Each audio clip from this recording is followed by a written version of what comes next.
қор қыздарын қанша мақтайсыз ау, сол қор қыздарының егесі сіздің әйеліңіз болады. Қызметшілерінің өзі сонша сұлу болса, сіздің әйеліңіз не деген сұлу болады қияметте.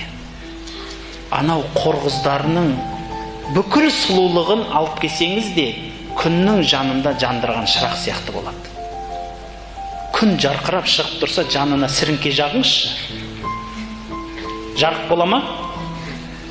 Дым емес қой.